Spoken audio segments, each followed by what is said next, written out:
And our next session is going to be on AI, as we just discussed, because as it is reshaping the classrooms and careers alike, let's hear from our experts on how education can prepare the learners for tomorrow.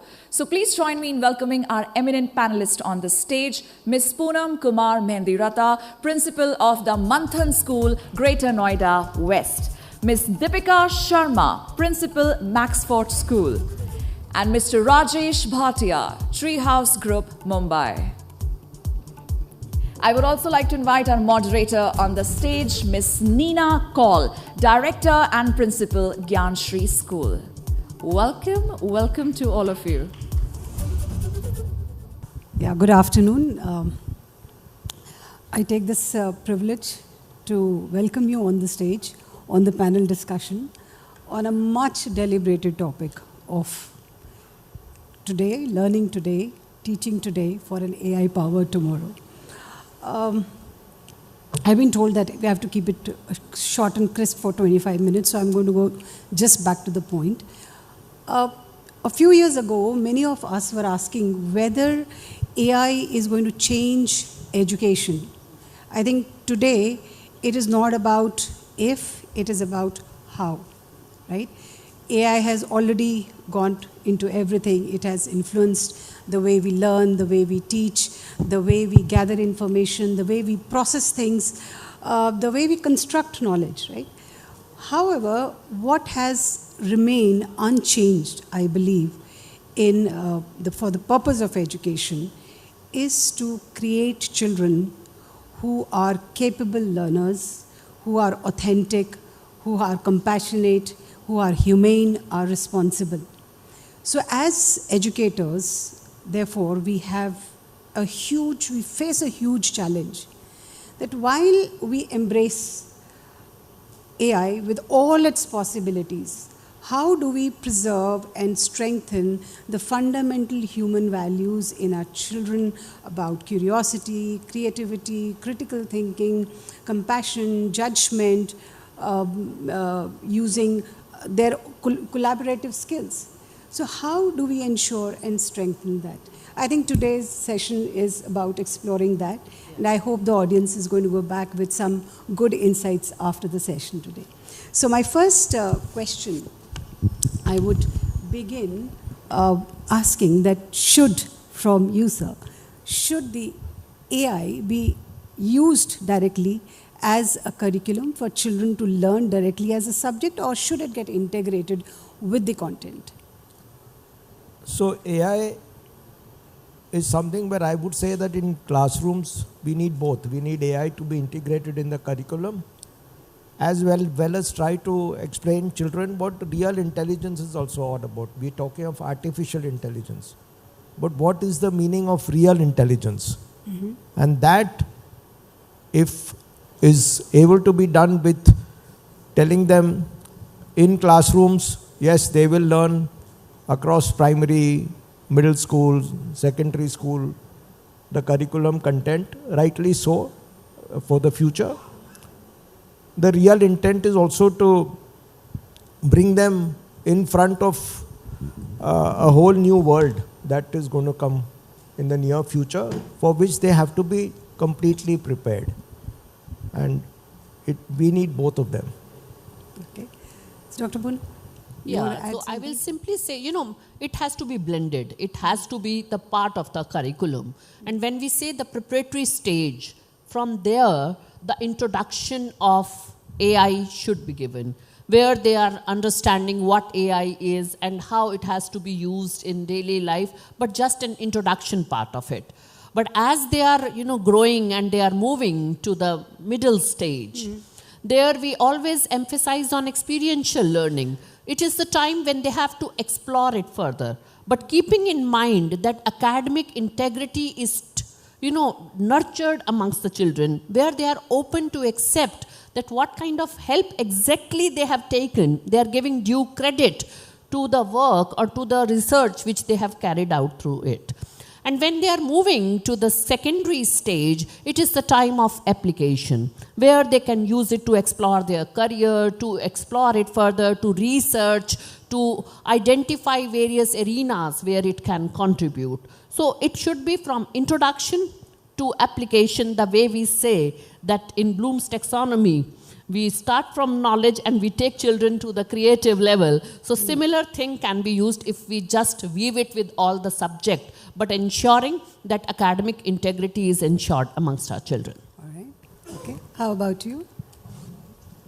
I have the same stance that it has to be taught in a standalone manner, as well as it has to be intertwined with all the academic subjects. Somehow when we say that AI has to be learned in a standalone manner, the problem solving skills, the ethics of using AI, and also somehow understanding the logic behind that problem solving is understood when AI is learned in a standalone manner.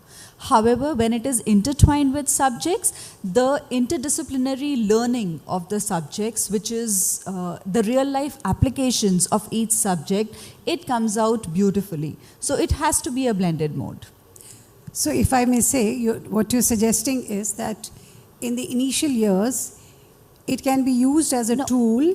From my side, it's not in the graded manner across years. In each year while we are learning, it can be a standalone as well as intertwined with subjects. So interdisciplinary. When we start learning AI, we do not even realize that it is AI. So it's like learning of language before grammar. So we are already using AI, even a small child. While if you ask any child, have you used a CD or a Google Assistant or Alexa, they're already using it. So the AI is already in use, like language is. But what exactly AI is understood while we teach them, while we make them understand what is artificial intelligence. So that misconception has to be removed, and the practicality of it has to be implemented more seamlessly. So it will not be wrong to say that they can be little playful with AI in the initial years and use it as a tool, and over years get into specialization? It is. It is always easy to learn it while being playful. Playful in the sense, we understand the usage of AI only by learning through it, but how it is getting implemented without even knowing is more important. With young minds, they are very inquisitive, they're very creative, they want to ask so many questions. So that should always be allowed. For example, if a child is watching a cartoon, the moment that cartoon is about to get over, the next one pops up, and that is of the child's interest. Now a child asks the parent, suppose, why is it that my liked or my most favorite cartoon is popping up next? The child doesn't know, but the question is right, it is through AI. So all those simple experiences that the children undergo right from the early ages, the preparatory years, I must say, so that involves AI. So going very naturally about it is the best way. I'll just add to that. You know, I had experienced, when you said playful and playway method, I experienced going to Stanford in the classrooms about 15 years back, and I went there for a couple of years. The bigger question is that what in education do the Americans do that they get AI in the world, and what in education do we as Indians do that we can't get it into the classrooms, or we can't build the Claude system, or we can't build the Anthropics of the world. The point is that when I went and did my R&D and played with children in the Bing Institute at Stanford, rather than just teaching them how to write straight lines, slanting lines, and to make them understand how to write A, B, C, D, practical examples like what we are now teaching in our classrooms in grade 1, 2, 3, you see these robotic Lego sets and all of that coming to India. You will find them doing concepts on force, on balloon experiments, teaching raw physics to a 4-year, 5-year-old. And that's exactly why you create the Elon Musk of the world, which is what we don't do over here. The whole narrative, like some gentleman said over here, and Yash, my good friend who invited me, thank you, said, the policy changed only in 2020. We were doing just the same old things for so many years, And then to expect that we will produce the best explorers or the best engineers who would give us the Anthropic of the world would not happen. The education system, when ingrained in a young child's mind from age 3, 4, 5, and going beyond, that critical thinking, that very thought process starts from 0 to 8. And that's the age where they catch them so young. And that's where they really take them forward. And that's where neural networks or AI is built. The whole thing comes from there. So the idea is that AI should be able to accelerate critical thinking, curiosity, creativity in children. I'm not saying it will accelerate critical thinking. Right now, the first thing that we are doing in 2026 is to actually make them use it as a tool, because we have really gone behind. Let's face it, we've gone behind. So we have to really bring our education system at a much faster pace to the near term, and then take it forward from there. You see, so first the technology tools that are there are being used to just bring our children right there in the classrooms to what has already been done, and the world is moving at a pace which is so quick that if we don't do it rapidly in the next 2 to 3 years, we will really be left behind. Let's face it. Sure. Coming to the next question. This is for you. How can teachers effectively use AI in the classroom to enhance teaching learning process, to deepen the engagement of student learning in the classroom? See, first of all, a teacher herself or himself has to be the master of AI. AI is still a tool, assistant to the instructor. So if it is an assistant, it will remain assistant, and it should remain assistant. But at the same time, it can reduce burden for the teachers as well. All the mundane work, repeated work, which teachers generally do, they can save time by using it. At the same time, when we say this, differentiated learning becomes very easy if teachers are well equipped and empowered to do the same.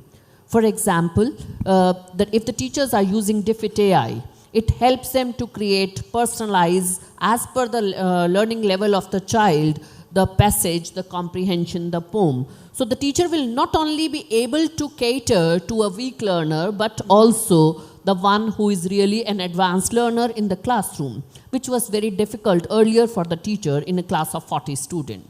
At the same time, when we are saying this, it becomes easy for the teacher to ensure personalized learning for every child who is there in the class. So no child left behind, if we say, it is easy to ensure. Making of lesson plan, assessment worksheet, test papers, if teachers are empowered well and they know how to interact with technology in a better way, I believe that creativity can go to the next level if teachers are using it well. So teachers can create a lot of differentiated instructions, a lot of content which is based on the context of what they are teaching. Yes. A lot of assessment tools can be created for Absolutely. the children. And assessment becomes very easy. For making a paper as per the Bloom's taxonomy, same content, the question can be framed for the application-based question, and at the same time, analysis question can be made differently in no time. But it is important that teachers must ensure that their intervention is there. They are cross-checking what exactly they have demanded and what exactly has come out from the AI tool. So their intervention is very, very Exercise important. their wisdom and their control over AI. Yes, definitely. Yeah, thank you so much. Next question. What role can AI play in personalizing learning for students in the classroom, especially students with different abilities? I think one of the biggest trends that AI has is personalized intervention.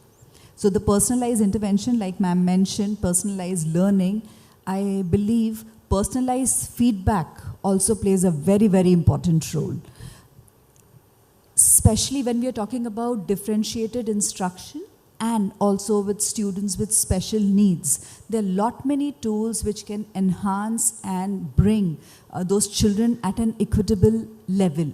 For example, as simple as I think speech to text, text to speech, voice recognition, adaptive learning technology. There are so many different tools promoted with AI which can help those children identify their strengths as well as their challenges, which can be worked upon. It needs a lot of wisdom from teachers. However, patience is another very important factor which will play a very important role in taking care of children to bring in inclusive education at an equitable level. AI has lot many tools available and it has to be used wisely as per our requirement. It can beautifully help in inclusive education because that personalized learning can help these children come at par. In a way, it balances out It everybody in does. the classroom. It provides equitable opportunity of learning to all the children by making use of these tools. Yes. So life is easier both for the teachers, it's easier for our children who may be left behind because we as educators are not able to reach out to each and every child in the classroom. I just remember even in CBSE for the board examinations, a recent new addition has come as a prompter. We used to have a scribe, we used to have a reader along, but a prompter, somebody who's invigilating can also prompt a question. Because these children just need a spark at the time, especially when they require. So, I mean, as simple as a prompting to an AI and they get a response, you also get encouragement to move to the next level. So you're not getting withdrawn within a class, you are being included. So that helps tremendously. I mean, there are so many factors which can come into play where collaboration can happen, where the children are learning and their sense of belongingness to the class improves.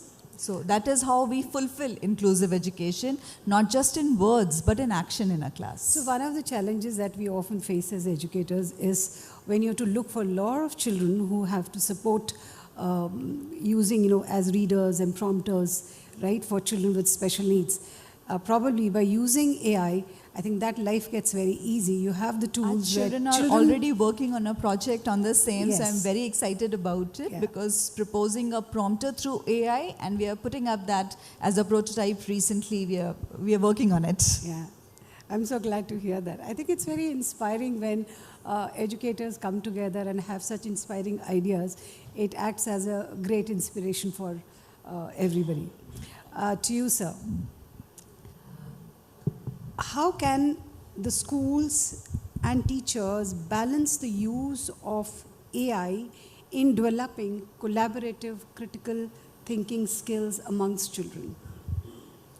So first and foremost is the system has to change. The teachers itself, when they do a B.Ed program, I believe maybe a 6-month program in AI is very much a need of the hour. In many countries, like in China, for example, all teachers from grade 1 now have to be AI qualified to be a teacher. They passed it in their parliament. It was very tough for the education minister to do it, but he went all out and did it. So that is very important because we need teachers in every village, and this is going to spread so fast as far as AI is concerned that unless teachers are not trained, it will not spread to the next level. So the basic point is first the teacher training, then bring this into the system, and when you use it in the classroom with these AI tools, they can help both the teacher and the child to better understand the subjects that they are going through. The next level of education is not instruction, it is mentoring, like someone said. So you don't need a teacher in front of the children. You need teacher at the back of the classroom, helping them to understand the newer tools that are going to be visible to them practically, I'll say, in the next 36 months in the world. It's moving that fast.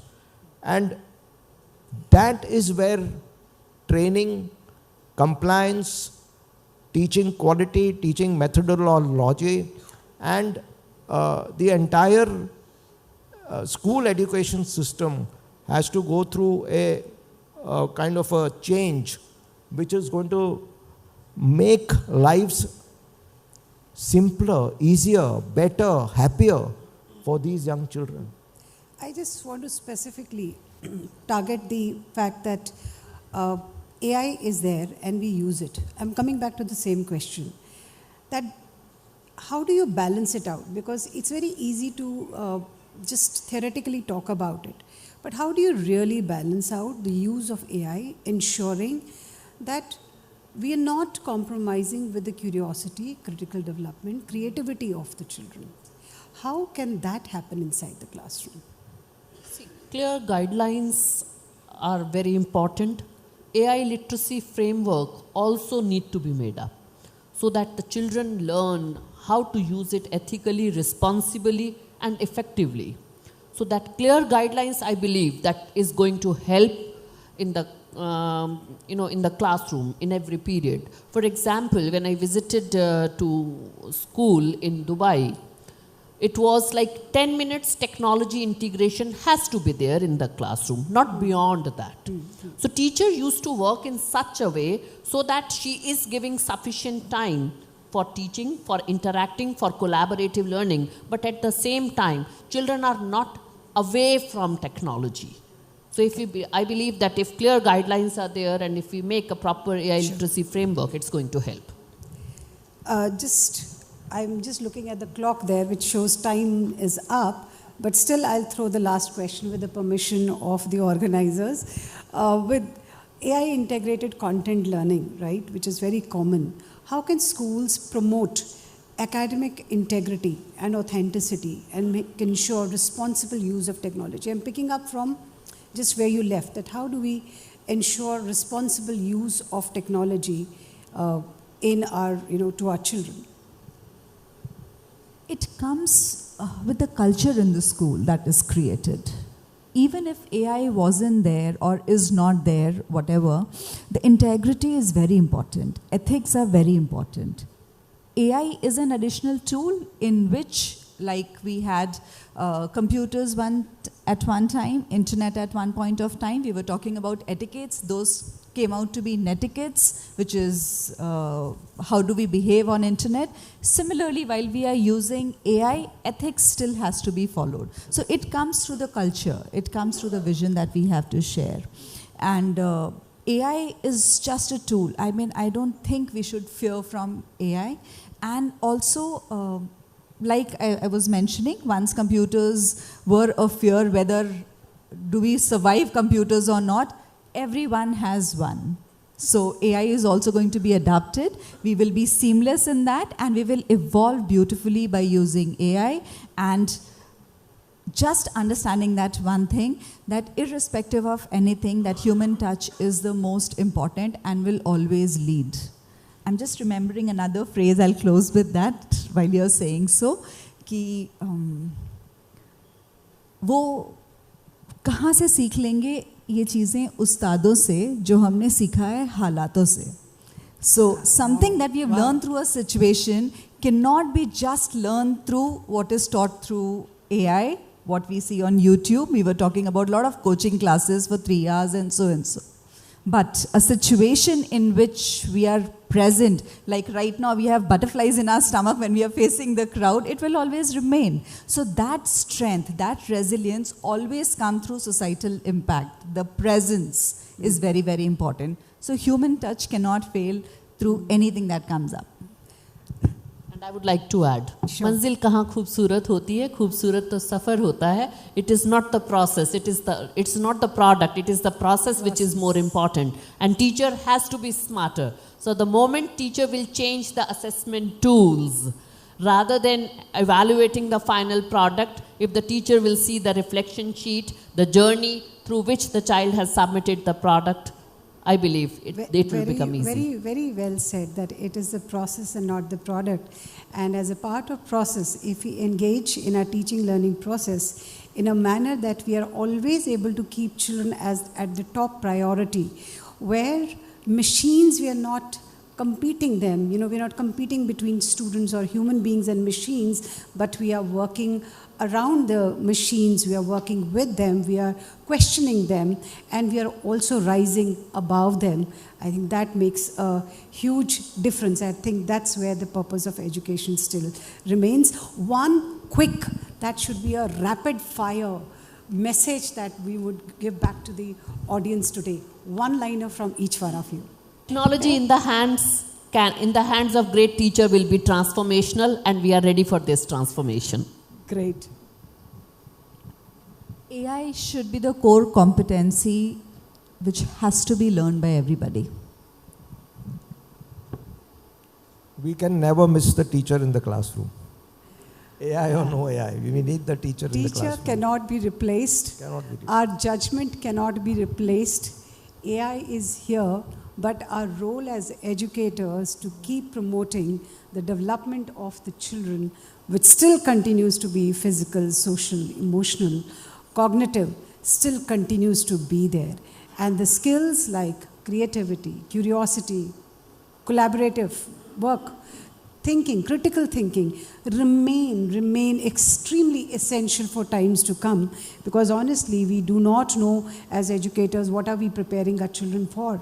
The world is going to be very, very different and difficult also in many ways. But how do we gear up ourselves, and how do we manage as educators, as leaders who believe in forward-looking times, who believe that our children are the best learners and the most intelligent, much intelligent than our generation, that trust and faith both in our children as well as in artificial intelligence and the other technology which is going to come in along with it in many other ways. I think that remains prominent and core to education. With this, I would like to thank all the panelists here, and I would also like to thank the audience. I hope you're going back with something valuable. Thank you so much.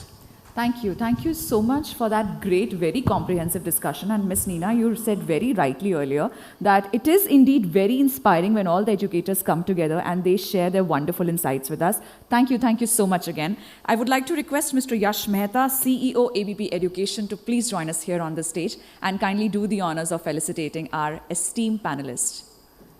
And ladies and gentlemen, for that very enriching, very insightful discussion, I believe we can still put our hands together one more time, louder.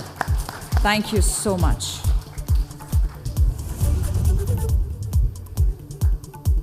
Thank you so much to all of you once again. And thank you, Ms. Neena, for wonderfully moderating this session. Very, very engaging, very relevant questions. So we are going to begin with our wonderful moderator here. Ladies and gentlemen, please put your hands together for Ms. Neena Kaul. And our panelist, Ms. Poonam Kumar Mendirata. Ms. Deepika Sharma.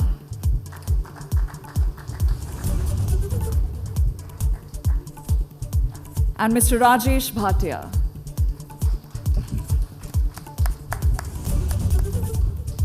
I think we can still hear some more applauses, everyone. A lot of knowledge, lot of wisdom have flown from this side of the stage to you. So, absolute great session. Thank you. Thank you so much. It was indeed our pleasure to have you here.